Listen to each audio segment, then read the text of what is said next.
Hi, good morning children's. இப்போ என்ன பண்ண போகிறோம்? நம்ம யானை ரைம்ஸு பாட போகிறோம். அதுக்கப்புறம் உயிரெழுத்துக்கள் எழுதுறத பார்க்கலாம். ஓகேவா? இப்போ பாருங்கள். யானை அது குண்டு யானை, அது அப்படி நடக்கும், அது இப்படி நடக்கும், கை இல்லையே, கை விரல் இல்லையே, ஐயோ அம்மா எவ்வளோ பெரிய நீல மூக்கு. யானை அது குண்டு யானை, அது அப்படி நடக்கும், அது இப்படி நடக்கும், கை இல்லையே, கை விரல் இல்லையே, ஐயோ அம்மா எவ்வளோ பெரிய நீல மூக்கு. ஓகேவா குழந்தைங்களே? நல்லா இருக்கா? நம்ம உயிரெழுத்துக்கள் நம்ம பார்க்கலாம். ஓகேவா? அ ஆ இ ஈ உ ஊ ஏ ஏ ஐ ஓ ஓ ஔ. ஃபஸ்ட்டு பாருங்க.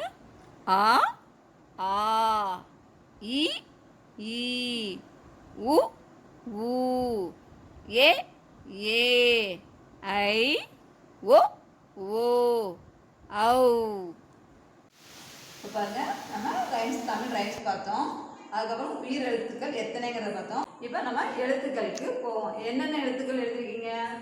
ஆ ஆ இ ஈ உ உ. இந்த எழுத்துக்கள் 6 எழுத்துக்கள் எழுதிருக்கீங்க. இப்போ ஏ ஏ. இந்த எழுத்துக்களை எப்படி எழுதணும்னு பார்க்கலாமா? ஃபர்ஸ்ட் என்ன பண்ணணும்? சின்ன ரவுண்ட் போட்டு நேராக கோடு போட்டு அதுக்கப்புறம் ஸ்டாண்டிங் லைன் போடணும். இதுதான் என்ன எழுத்து? ஏ. அதுக்கப்புறம் ஏ. அதே போல தான் ரவுண்ட் பண்ணிவிட்டு அப்புறம் ஸ்லிப்பிங் லைன் மாதிரி போட்டு அதுக்கப்புறம் ஸ்டாண்டிங் லைன் நேராக ஒரு கோடு போடணும்.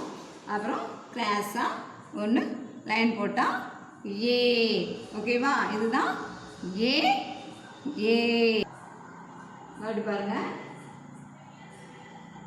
ஏ ஏ. ஓகேவா? வீட்டில் என்ன பண்ணணும்? நீங்கள் நல்லா படித்து பார்த்து வீட்டில் எழுதி பார்க்கணும். சரியா? இதை என்ன செய்யணும்? 2 டைம்ஸ் எழுதுங்க. ரஃப் நோட்டில் எழுதி பாருங்கள். ஹோம்ஒர்க் நோட்டில் எழுதி அனுப்பிவிடுங்க. சரியா?